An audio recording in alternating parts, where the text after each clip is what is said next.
Let's Go Parker Mecha. Go Parker Mecha. Episode 4, The Buried Giant. D4 wa,埋もれた巨人. Opening, the world below. The alien world had a way of hiding its truth in layers.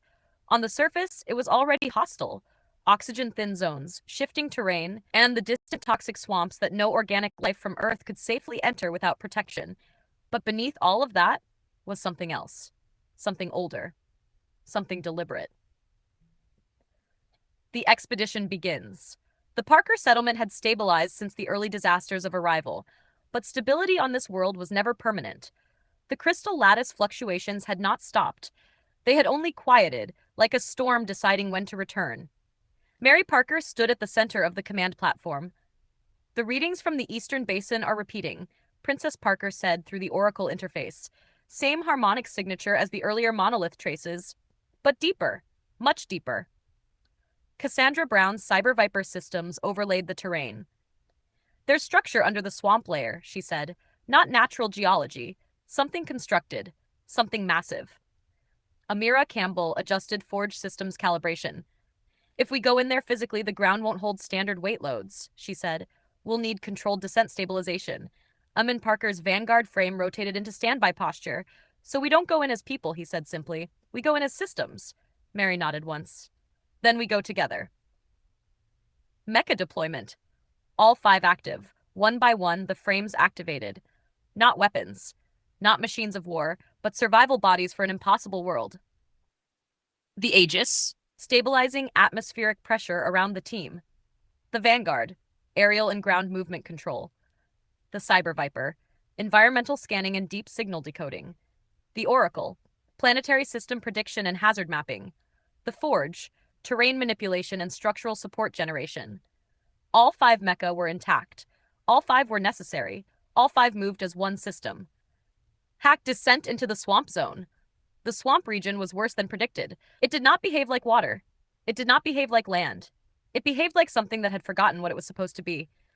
Bubbles of toxic gas rose in slow pulses. The ground shifted in layers, like it was breathing. Atmosphere is incompatible with unshielded biology, Oracle warned. Even short exposure is fatal. Mary's Aegis expanded a protective field. Stay inside the field radius, she ordered. No exceptions. The team moved forward, step by step, deeper. Nash the first discovery.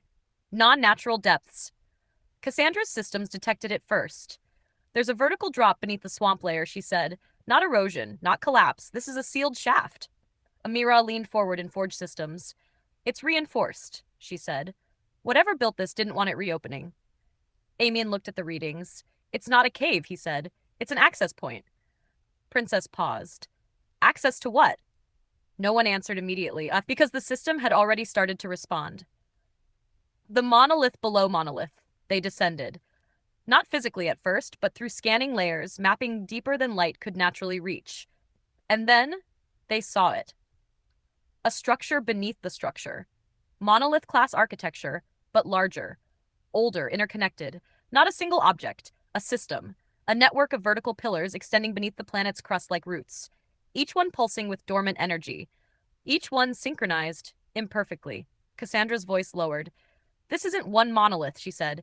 It's a network layer. Princess followed immediately. A planetary substructure, she confirmed. Older than the surface lattice. Amira frowned. So the crystal lattice we've been studying is on top of this. Cassandra finished. Silence. Then Amin spoke. Something is buried under the planet. Mary corrected gently. No, she said. Something is the planet. The first visual reveal, Abaddon. The deeper they scanned, the more the structure stopped behaving like architecture. It started behaving like containment, then like restraint, then like sleep. And finally, they saw it. A shape, not fully formed, not active, but unmistakably present. A humanoid figure suspended within a massive crystalline containment chamber at the core junction of the monolith network. Its form was vast, larger than any structure they had yet encountered. Its limbs were bound not by chains, but by energy lattice seals embedded into the planet itself. Its head was tilted slightly downward, as if in eternal rest. But even in dormancy, it was not peaceful. Cassandra's voice dropped to a near whisper. That's not a structure, Princess answered immediately. That is a being. Amin stared at the readings. What is it called? he asked. The system did not respond. But deep within corrupted signal fragments, older than Valen records, older than the crystal lattice itself, one word repeated across broken data channels. Abaddon. Silence after revelation. No one moved for several seconds. Not because of fear, but because the scale of what they were seeing did not fit inside any previous understanding of the world. Amira finally spoke. So the swamp, the lattice, the dragons. Cassandra nodded slowly. Are all layers above this containment system? Mary stepped forward slightly in the Aegis interface. We do not engage, she said firmly. Not yet. We observe. Amin agreed immediately. This is not a battlefield, he said. This is a sealed system, Princess added quietly. And it is failing. System instability detected. The Oracle display shifted. A pulse moved through the monolith network. Slow, irregular, like something deep inside was turning in its sleep. Cassandra reacted instantly. The dormancy field is destabilizing, she said. Something is waking it up indirectly. Amira checked the forge interface. Structural stress is increasing across all monolith anchors, she confirmed. If this continues, she didn't finish the sentence. She didn't need to. Mary gave the order immediately. We leave. Now. The ascent. The team withdrew, carefully, not in panic, in precision, because everything they had just learned required survival more than curiosity. The swamp above them churned slightly more violently now, as if reacting to their presence, as if something beneath had noticed they were there. Amin guided the vanguard through unstable terrain shifts. Cassandra kept scanning behind them. Princess monitored global lattice resonance. Amira reinforced structural escape paths. Mary held the Aegis field steady through all of it. No one spoke until they reached stable ground. Once they broke through the swamp layer, the air felt different. Not safer, just less honest. The sky above them was unchanged. But the knowledge in their minds was not. They had seen it. Not fully awakened, not active, but real. Abaddon existed, and it was not a legend. It was infrastructure-level reality buried beneath the world itself. Final scene, the warning. Back at the settlement, Cassandra isolated the final data stream.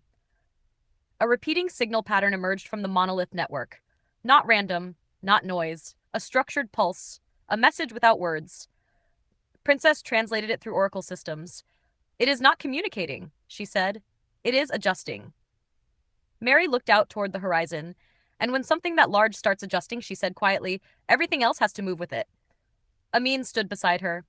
So this is the real world we landed on. Cassandra nodded. This is only the part that was sleeping. Amira crossed her arms. Then we better figure out what wakes it up. End of episode 4. The Buried Giant. The planet remained quiet. But it was no longer hiding, only waiting.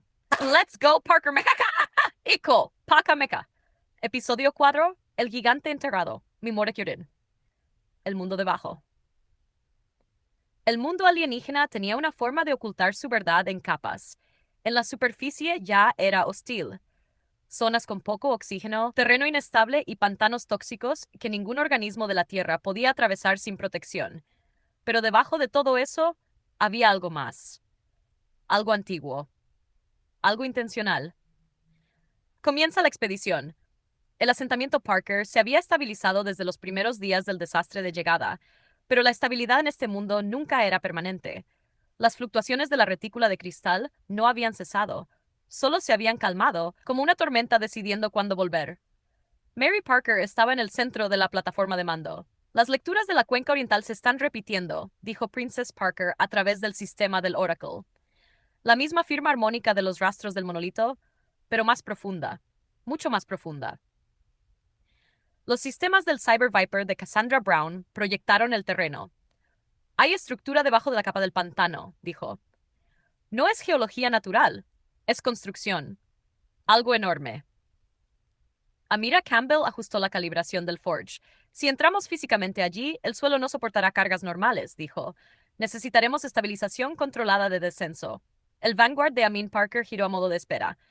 Entonces no entramos como personas, dijo simplemente. Entramos como sistemas. Mary asintió. Entonces vamos juntos. Despliegue de mechas. 5 activos. Uno por uno, los frames se activaron. No armas, no máquinas de guerra, sino cuerpos de supervivencia para un mundo imposible. The Aegis, estabilización de presión atmosférica. The Vanguard, movilidad aérea y terrestre. The Cyber Viper, escaneo ambiental y decodificación de señales. The Oracle, predicción del sistema planetario. The Forge, manipulación estructural del terreno. Los 5 mechas estaban intactos. Los 5 eran necesarios. Los 5 se movían como un solo sistema. Descenso al pantano.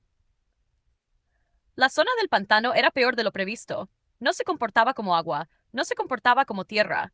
Se comportaba como algo que había olvidado que era. Burbujas de gas tóxico subían en pulsos lentos. El suelo se movía en capas, como si respirara. La atmósfera es incompatible con biología sin protección, advirtió Oracle. La exposición breve es letal. El Aegis de Mary expandió un campo protector. Permanezcan dentro del radio, ordenó. Sin excepciones. El equipo avanzó, paso a paso, más profundo. El primer descubrimiento, profundidades no naturales, Cassandra lo detectó primero. Hay una caída vertical debajo de la capa del pantano, dijo. No es erosión, no es colapso, es un eje sellado. Amira se inclinó sobre el sistema Forge. Está reforzado, dijo. Lo que sea que lo construyó, no quería que se reabriera. Amin observó las lecturas. No es una cueva, dijo. Es un acceso. Princess hizo una pausa. ¿Acceso a qué? Nadie respondió. Porque el sistema ya estaba empezando a reaccionar. El monolito bajo el monolito descendieron. No físicamente al principio, sino a través de escaneo, mapeando capas más profundas de lo que la luz podía alcanzar. Y entonces lo vieron. Una estructura debajo de la estructura. Arquitectura de clase monolito, pero más grande, más antigua, interconectada. No un objeto, un sistema.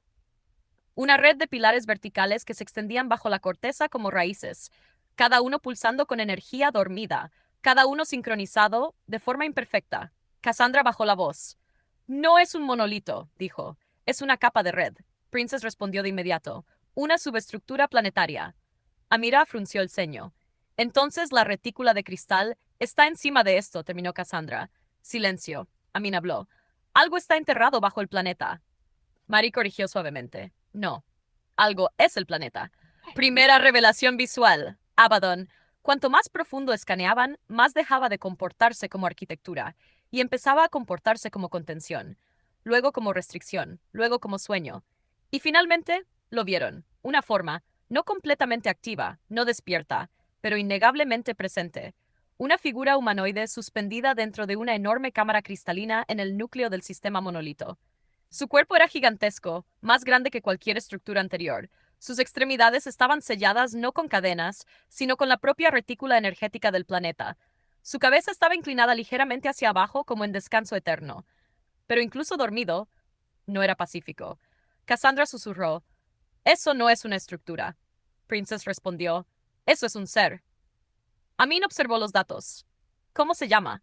El sistema respondió con fragmentos corruptos. Una sola palabra repetida en señales antiguas. Abaddon. Silencio tras la revelación. Nadie se movió, no por miedo, sino porque la escala de lo que veían no cabía en ningún entendimiento previo. Amira habló finalmente. Entonces el pantano, la retícula, los dragones. Cassandra asintió. Son capas encima de este sistema de contención. Mary avanzó un paso. No interactuamos, dijo. Aún no. Solo observamos. Amin estuvo de acuerdo. Esto no es un campo de batalla. Es un sistema sellado. Princess añadió, y está fallando. Inestabilidad detectada. La pantalla del Oracle cambió. Un pulso atravesó la red del monolito, lento, irregular, como algo moviéndose en sueños. Cassandra reaccionó. El campo de dormancia está perdiendo estabilidad. Amira comprobó el Forge. El estrés estructural está aumentando. Mary dio la orden. Nos retiramos. Ahora. Ascenso. El equipo ascendió. Con cuidado. Sin pánico. Con precisión. El pantano arriba parecía moverse más violentamente, como si respondiera a su presencia. Amin guió al Vanguard a través de cambios inestables. Cassandra escaneó la retaguardia. Princess monitoreó la retícula global. Amira estabilizó rutas de salida. Mary mantuvo el Aegis activo. Nadie habló hasta salir. Regreso a la superficie. Cuando emergieron, el aire se sintió distinto. No más seguro, solo menos honesto. El cielo no había cambiado, pero ellos sí. Habían visto la verdad. Abaddon existía. Y no era una leyenda. Era una estructura real enterrada bajo el planeta. Escena final. De regreso en el asentamiento, Cassandra aisló la señal final. Un patrón repetido surgió de la red del monolito. No era ruido. Era estructura. Princess tradujo. No está comunicando, está ajustándose. Mary miró el horizonte. Cuando algo tan grande se ajusta, todo lo demás tiene que moverse con ello. Amin habló. Este es el verdadero mundo. Cassandra respondió. Solo vimos la parte que dormía. Amira cruzó los brazos. Entonces tenemos que descubrir qué lo despierta. Fin del episodio 4, El gigante enterrado. El planeta permaneció en silencio, pero ya no estaba ocultando nada, solo esperando.